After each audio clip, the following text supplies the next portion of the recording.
Welcome everyone. In the previous lecture, we'll discuss the introduction of endocrine system and we'll discuss the one gland that is called the pituitary gland. Pituitary gland ही ऐसा gland है जो थोड़ा सा बड़ा था पढ़ने में और ऐसा कुछ उसमें था नहीं कि हमें याद ना हो सके। हमें इस चैप्टर में सिर्फ यही याद करना है कि कौन से ग्लैंड से कौन सा हार्मोन्स निकलता है और उससे कौन सी डिजीज होती है ज़्यादा और कम सिक्रीशन पर। तो हमारा पिट्यूटरी ग्लैंड खत्म हुआ था। अब हम नेक्स्ट ग्लैंड की बात करते हैं, that is called the thyroid gland. तो थायराइड ग्लैंड की अगर बात करें, थायराइड ग्लैंड ये प्रेजेंट कहाँ होता है? अगर लोकेशंस की बात करें तो ये प्रेजेंट होता है आपके बिलो दी लैरिंक्स। लैरिंक्स के नीचे प्रेजेंट होता है ऑन दी ट्रैकिया। ट्रैकिया पर प्रेजेंट होते हैं। अगर ये ट्रैकिया आपने देखा होगा, तो ट्रैकिया है, तो ट्रैकिया पर यहाँ पर कुछ इस टाइप से प्रेजेंट होते हैं। तो they are like a H shape और may be a butterfly shape. Butterfly के तरीके होता है और जिससे कनेक्ट होते हैं उसको बोलते हैं इस्थमस। क्लियर? दो लोब में होते हैं आपका, राइट एंड लेफ्ट लोब में ये होता है। क्लियर? तो ये हो गई लोकेशन की बात। अब इसमें हम लोगों को पता था दो हार्मोन्स का सिक्रीशन करता है जो हम लोगों ने पिट्यूटरी ग्लैंड्स में देखा था। एक है थायरॉक्सिन और दूसरा है आपका कैल्सीटोनिन। अब थायरॉक्सिन का क्या काम है? अब फंक्शन हम लोगों को यहाँ पर देखना है। वहां पर हम लोग ने सिर्फ देखा तो वो स्टिमुलेट करता था और दो हार्मोन्स का सिंथेसिस किया। अब ये हार्मोन्स का क्या रोल है? थायरॉक्सिन का रोल है बीएमआर, बेसल मेटाबॉलिक रेट, और कैल्सीटोनिन का है to regulate calcium in the blood.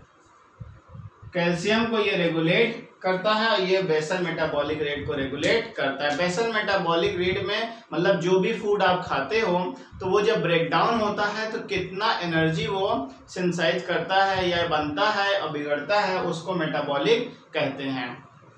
तो उसका काम थायरॉक्सिन का है और इसी पर ग्रोथ डेवलपमेंट भी डिपेंड होता है।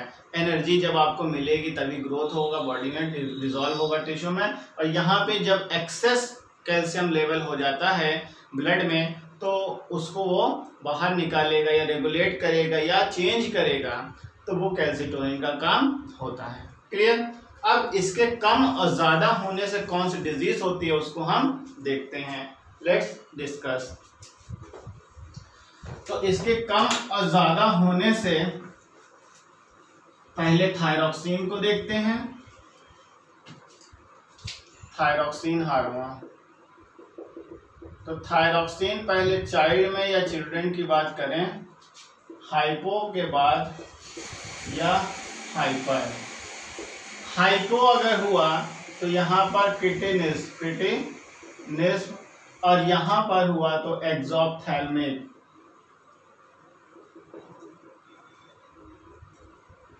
ठीक है। अब क्रिटिनिज्म में क्या होता है? क्रिटिनिज्म एक कंडीशन हो जाती है जब बच्चे रिटार्डेड हो जाते हैं, उनके फिजिकल, मेंटल और sexually they are retarded. Clear? And exophthalmic person get weak, कमजोर हो जाते हैं और आइस थोड़ी सी राउंडेड हो जाती, बाहर आ जाने से लगती होती है और अंदर के साइड में फैट का डिपोजिशन हो जाता है। क्लियर? आइस के चारों तरफ। तो ये है। एडल्ट की बात करें तो मैक्सिडेमा, ठीक है, एंड दी वॉइटर। मैक्सिडेमा आपको पता है यहाँ पे क्या होता है, एडल्ट में इनकी बॉडी जो है कि वो स्वेल अप हो जाती है, पफीनेस हो जाती है, भर जाती है वाटर से या फ्लूइड से। ठीक है, तो ऐसे कंडीशन को मैक्सिडेमा कहते हैं। ग्वाइटर कंडीशन होती है जब आयोडीन की कमी हमारे बॉडी में हो जाती है, तो हमारा वही जो थायराइड था वो लार्ज हो जाता है, पूरी स्वेलिंग हो जाती है नेक रीजन में और ये पूरे थायराइड में, वो ग्वाइटर होता है। और ये आयोडीन की कमी से होता है, due to the lack of iodine. तो आयोडीन की कमी से होता है मैक्सेडीमा। क्लियर? तो ये हो गया आपका। अब एनिमल्स की अगर बात करें, जो आपके टैडपोल्स वगैरह होते हैं, उनमें अगर ये थायराइड ग्लैंड अगर निकाल लें उस कंडीशन पे तो उनकी ग्रोथ नहीं होती है, और अगर उसी स्टेज पर आयोडीन अगर डाल दें तो उनकी ग्रोथ जल्दी होगी। तो ये एनिमल्स का ऐसा कंडीशंस होती है, थायरॉक्सिन में ग्रोथ से भी रिलेटेड ये होते हैं। तो ये कुछ हार्मोन्स से थायराइड ग्लैंड से रिलेटेड। अब कैल्शियम की बारे, कैल्सिटोनिन की बात करें, कैल्सिटोनिन आपको बताएं कैल्शियम लेवल को रेगुलेट करता है। जब कम हो जाता है तो डिजीज हो जाती है ऑस्टियोपोरोसिस, मतलब बोन्स में वीकनेस या फिर पोर्स हो जाते हैं, उसको ऑस्टियोपोरोसिस बोलती हैं। और जब ज्यादा हो जाता है कैल्शियम का लेवल तो उसको चेंज करता है आपके टीथ और बोन में, तो रेगुलेट करता है जब कैल्शियम का लेवल बढ़ जाता है हाइपर में। क्लियर? और ये है आपका थायराइड ग्लैंड। आयोडीन की कमी हिली एरियाज वाले पर्सन्स में ज्यादा होते हैं। कोस्टल एरिया या प्लेन्स में ऐसा नहीं होता, क्योंकि उनकी जो साइल्स होते हैं हिली एरियाज, माउंटेन्स वगैरह जो रहते हैं, वहां पर आयोडाइड जो होते हैं कम होते हैं, तो लैक ऑफ आयोडीन की वजह से ग्वाइटर हो जाता है, गले में खूब अच्छी खासी स्वेलिंग हो जाती है। तो ये है आपका thyroid gland. Next is your pancreas. Pancreas ही एक हेट्रोक्राइन ग्लैंड है जिसमें एक्सोक्राइन और एंडोक्राइन दोनों मिक्स होते हैं। पैनक्रियास अगर इसकी लोकेशन की बात करें तो प्रेजेंट होता है बिलो दी स्टमक के नीचे प्रेजेंट होता है। अगर आपने स्टमक का स्ट्रक्चर देखा है तो ये कुछ स्टमक का स्ट्रक्चर होता है और ये आपका ड्यूडेनम होता है। तो ड्यूडेनम के नीचे यहाँ पर आपका पैनक्रियास स्टमक के नीचे यहाँ पे प्रेजेंट होता है। क्लियर? और यही पैनक्रियास जो है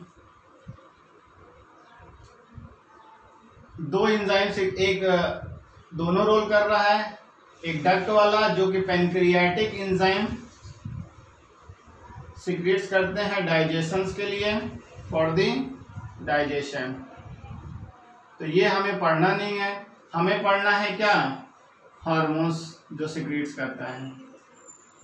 तो इस हार्मोन्स को सीक्रेट्स करने के लिए यहाँ पे दो पार्ट हैं जो पैनक्रियाटिक एंजाइम से इंक्रीज करते हैं, वो होते हैं सेल्स ऑफ एसिनाइल। ये जो होते हैं एंजाइम का सिक्रेशन करते हैं, और जो हार्मोन्स का सिक्रेशन करते हैं वो है आइलेट्स ऑफ लैंगरहांस।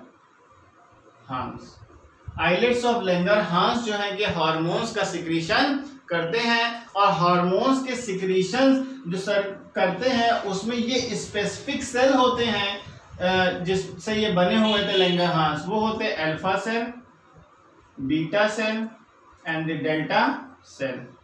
ये सेल्स होते हैं जो हार्मोन्स का सिक्रेशन करते हैं। अल्फा सेल ग्लूकागॉन का सिक्रेशन करते हैं, बीटा है जो इंसुलिन का सिक्रेशन करते हैं, डेल्टा है जो सोमैटोस्टैटिन का सिक्रेशन करते हैं। सोमैटोस्टैटिन। तो ये 3 हार्मोन्स है, कैसे काम करते हैं इसको देखते हैं। तो ये पैनक्रियास की पोजीशन हो गई है। 2 है उसको बता दें, एंजाइम जो cells of acini enzyme secrets करते हैं डाइजेशन के लिए, हार्मोन जो सीक्रेट्स करता है वो आइलेट्स ऑफ लिंगरहैंस। पर ये हार्मोन्स का भी सीक्रेशन ये जो 3 सेल्स हैं जिससे ये बना हुआ है वो करते हैं, that hormone glucagon, insulin and somatostatin. तो इसको डिस्कस करते हैं। अब यहाँ पे आपको बात करते हैं पहले अल्फा सेल की।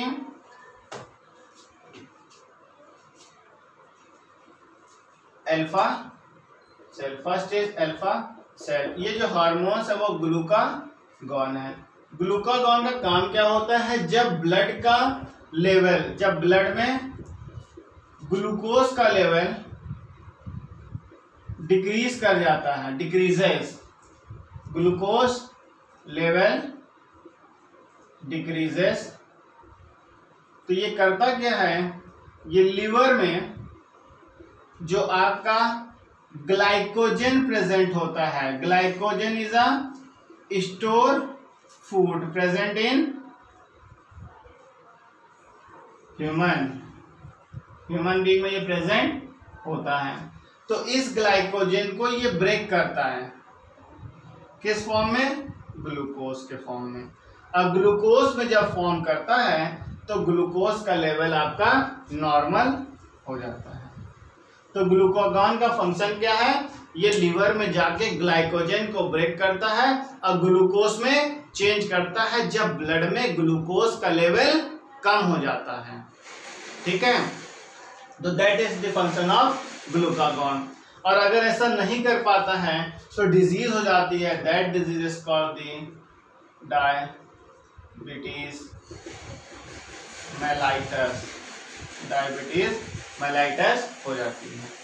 Now next is insulin. Insulin की अगर बात करें, और ये इंसुलिन और ग्लूकागॉन एंटागोनिस्टिक होते हैं, दोनों अपोजिट पे काम करते हैं।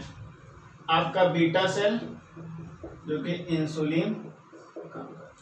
इंसुलिन का काम है, जब ग्लूकोज लेवल बढ़ जाता है ब्लड में, when glucose level increases in blood, तो they convert that glucose into energy में, फैट में, एंड द ग्लूकोज को ही कम कर देना इनटू ग्लाइकोजन अगेन, फिर से ग्लाइकोजन में इसको कन्वर्ट करेगा और स्टोर कर देगा फूड वहीं लीवर में।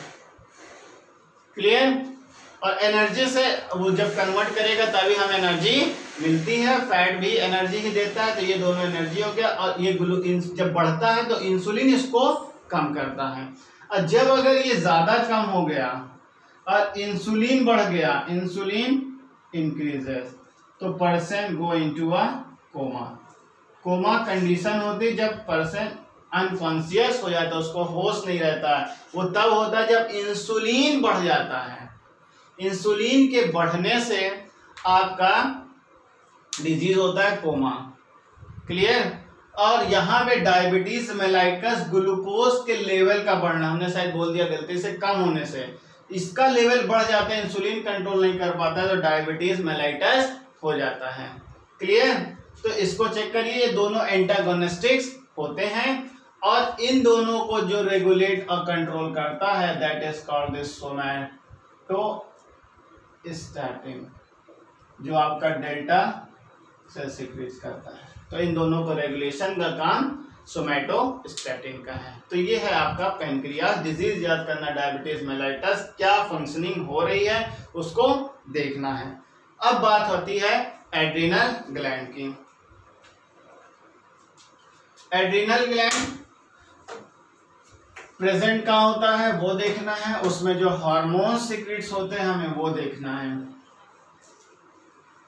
एड्रिनल ग्लैंड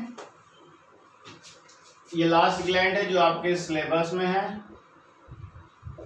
एड्रिनल ग्लैंड ये किडनी के ऊपर प्रेजेंट। अगर आपको किडनी का स्ट्रक्चर आपको याद होगा तो हमने बनाया था, ये कुछ यहाँ पर ऐसे प्रेजेंट होते हैं। तो cap like structure present on the kidney. तो this is your adrenal gland. Location हो गई अबव दी किडनी, तो किडनी के ऊपर प्रेजेंट होता है। अगर इसके स्ट्रक्चर्स को देखें तो कुछ इस टाइप्स का स्ट्रक्चर ऐसे प्रेजेंट होता है कैप लाइक, और उसमें भी दो डिवीजन है। The outer one is called the adrenal cortex and the inner one is called the adrenal medulla.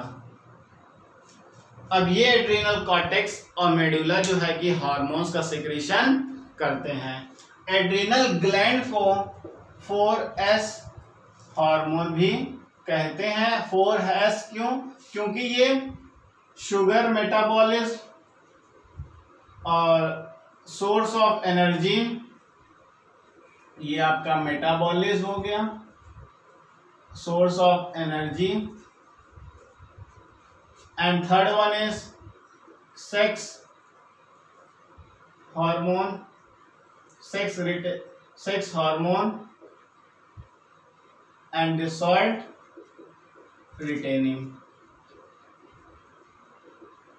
S है, तो that's why they are called the 4S hormone. तो इन पे फंक्शन करता है, शुगर के मेटाबॉलिज्म को चेक करता है, फिर शुगर अगर बढ़ेगा तो एनर्जी चेंज करेगा उसको। शुगर मतलब मीठा होता है, कार्बोहाइड्रेट, उसको एनर्जी में चेंज करेगा।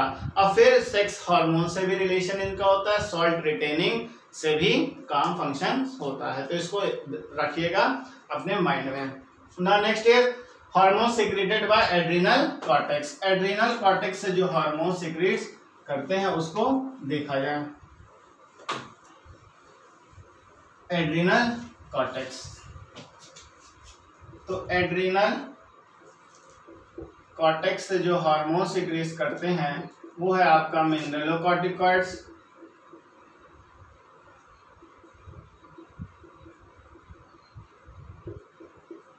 Glucocorticoids and sex corticoid.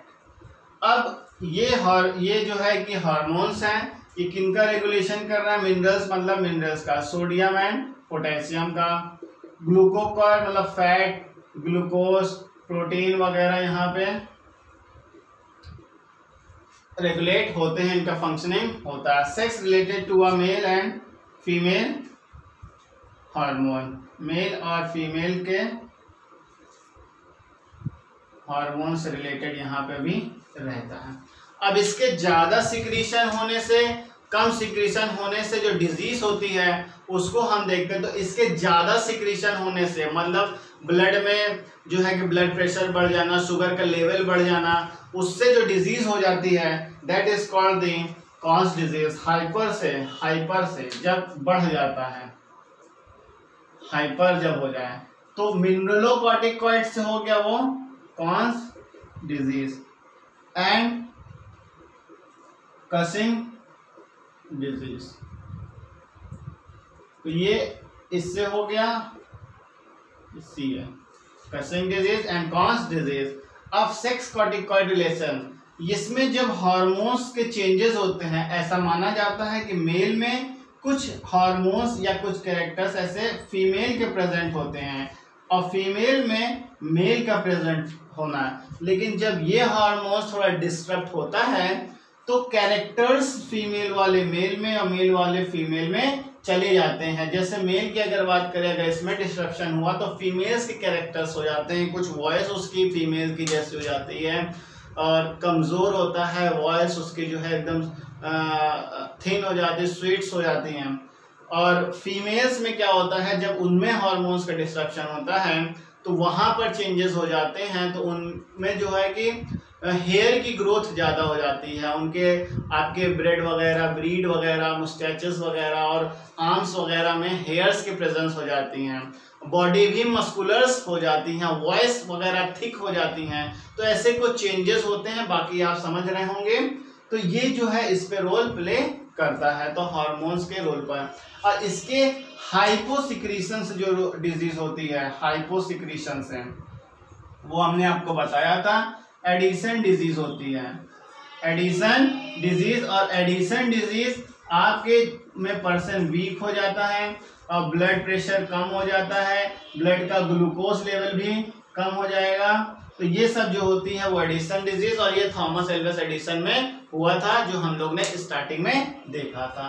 तो ये एड्रिनल कॉर्टेक्स से रिलेटेड है। अब आपका है एड्रिनल मेडुला। मेडुला देखते हैं। मेडुला में दो ही हार्मोन है, एपिनेफ्रिन है नॉन एपिनेफ्रिन, लेकिन उससे ऐसा कोई डिजीज नहीं है, उसको इमरजेंसी हार्मोन बोलते हैं क्योंकि वो